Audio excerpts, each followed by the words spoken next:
Hello students, this is Shuprakash and today you will study the ant and the cricket. It is your book Honeydew's first poem. It is adopted from Aesop's Fables.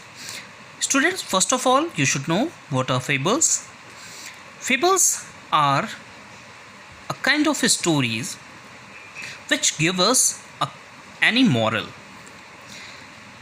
Basically, in the fables, some animals or insects are used, as you can see here, the ant and the cricket. And now I will tell you about Aesop, because it is adopted from Aesop's fables. Aesop was born in Athens almost 2600 years ago. He was a slave and he used to tell stories to the folks, or you can say villagers. Later on, the fables which he told to the villagers became famous, and long after his life, these were collected, and collectively the collection of it called Aesop's Fable. So this is also adopted from Aesop's Fable, the ant and the cricket. Now I will tell you about the ant. Ant is regarded as the laborious insect, and the cricket is the contrast of the ant, that it is an idle insect. The cricket is described as an idle insect who does nothing. So I will now explain the poem. A silly young cricket, accustomed to sing through the warm sunny months of gay summer and spring, began to complain when he found that at home his cupboard was empty and winter was come. Students, in Western countries where it is written, spring and summer time is regarded very good time, and in winter time they do nothing except they enjoy, because the winters are very hard there and they cannot go out, they cannot travel, because of the geographical condition that the winters are very extreme there. So during winter no one works, or you can say nowadays they work but in little way. So it is said that the cricket, he used to sing throughout the summer, throughout the spring, when the days were very favorable. He accustomed to sing, he used to sing and enjoyed the summer and spring. He did nothing throughout the summer and spring, and he became terrified when it was winter, because in winter time what happens? No vegetation was there on which he can survive. So that is why he was terrified, and his cupboard was empty, and winter was come. He thought that how would his winter be spent, and how would he survive during the winter? Not a crumb to be found on the snow-covered ground, not a flower could he see, not a leaf on a tree. He saw that he had saved nothing for the winter time. Now, when he looked outside, he found that everywhere there was snow. No vegetation, no flower could be seen, and the trees were leafless because at that time trees shed their leaves. So you can say the winter time is very hard for any person. Now he says, "Oh, what will become, says the cricket, of me." Now he is afraid that how will he survive during the winter, because he has nothing to eat or nothing on which he can survive. At last, by starvation and famine made bold, all dripping with wet and all trembling with the cold, away he set off to a miserly ant to see if to keep him alive he would grant. When there is no hope, and he thought that he would die of starvation, so the condition made him very bold. He was not intended to ask anyone for help, but the starvation made him to do so.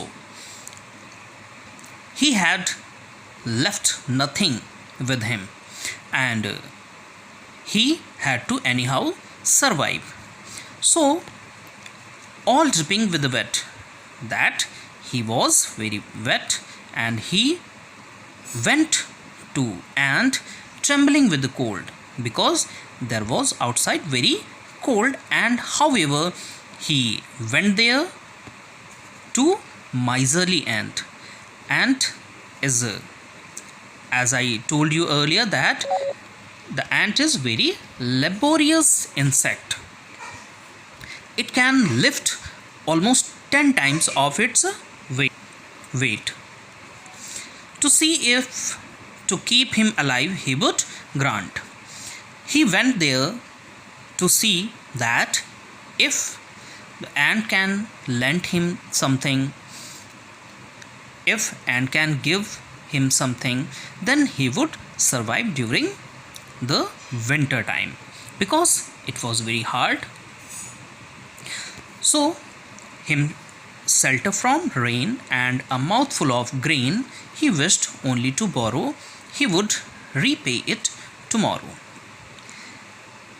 He showed again self-respect and said that if it could give him a shelter, and the rain is regarded as the winter season, so during the winter he wanted a shelter. Ant makes shelter for her, but what cricket does, it always fly here and there, hop here and there on the grass blades, and he never make any kind of shelter to live in, while the ant does so. And he also wanted a mouthful of grain. On that means he can anyhow survive. To survive, for his survival, he wanted something. He wished only to borrow, he would pay it tomorrow. He did not intended to take forever. So he said that I would borrow, and when I would have something to eat or I would earn something, then I would repay it. Tomorrow means it is not here tomorrow, means when the time will be suitable. If not, he must die of starvation or sorrow. And he begged to the ant that if he did not do so, then he would surely die of starvation.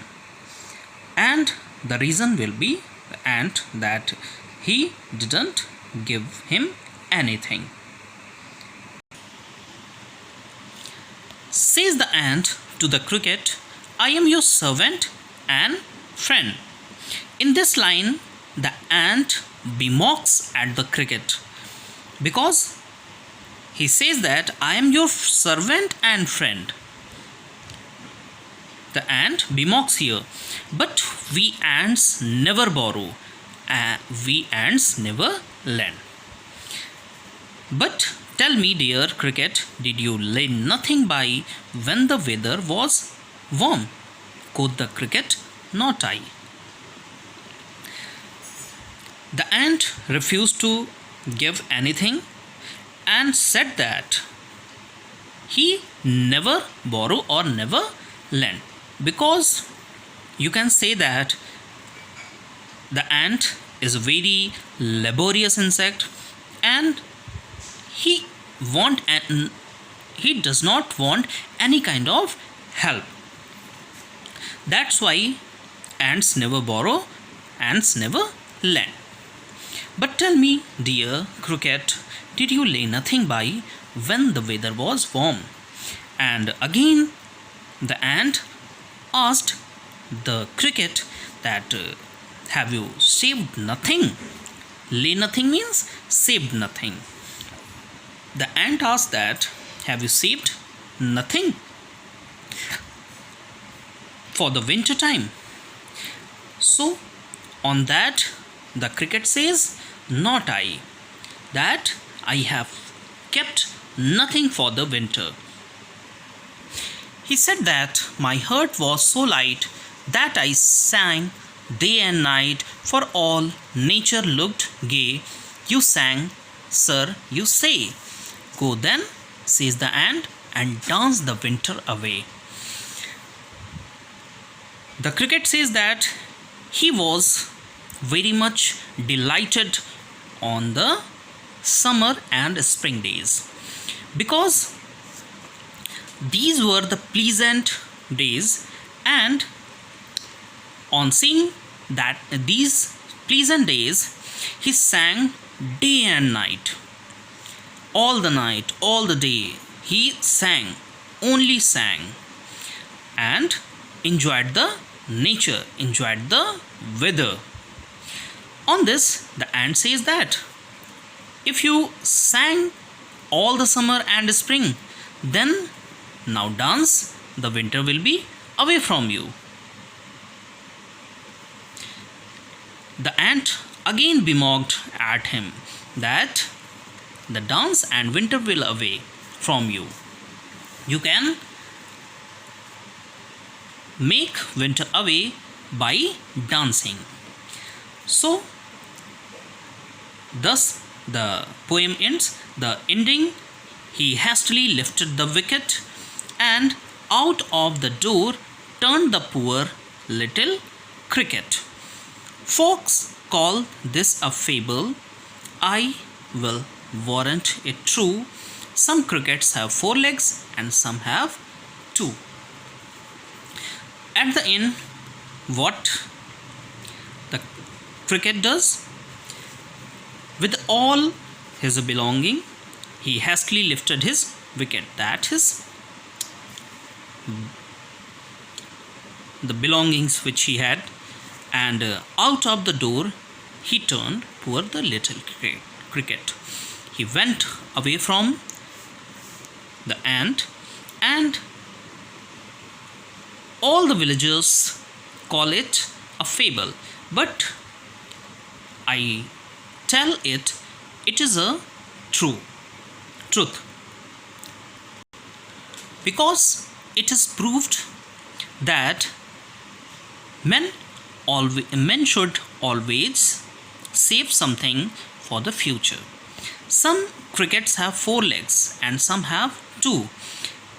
In the last line you will understand that it is a 4-legged cricket, means an animal, and here some have 2, means this is denoting the human beings. That's like this cricket, some people or some men are also there.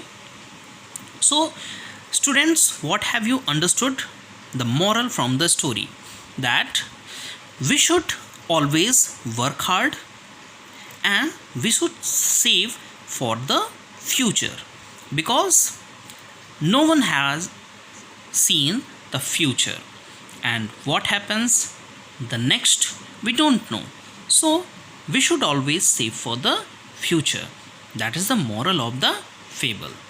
Now I will tell you more about the poem, that what is the rhyming scheme and what are the figure of speeches are used here. The rhyming scheme of the poem is: sing, spring, home, come, found, ground, sea, tree, of me. Here last me. So you can say the rhyming scheme is A, B, B, C, C, D, D, E. The rhyming scheme is A, B, B, C, C, D, D, E, and again F, F, G, G, H, H, I, J. This is the rhyming scheme, and some figure of speeches are there. Here, not at the starting, repeated one after another. So it is called anaphora. The repetition of same word is called anaphora in the starting of the lines which are adjacent, means one after another. Here with wet, WW, so it will be alliteration, repetition of the same letter with wet, WW, and here also and all, AA, alliteration. The anaphora is again used here, he and he. Here but and but. So students, this is all about your poem, the ant and the cricket. Hopefully you will have understood about the fables, what are the fables, who is Aesop, and the moral of the poem.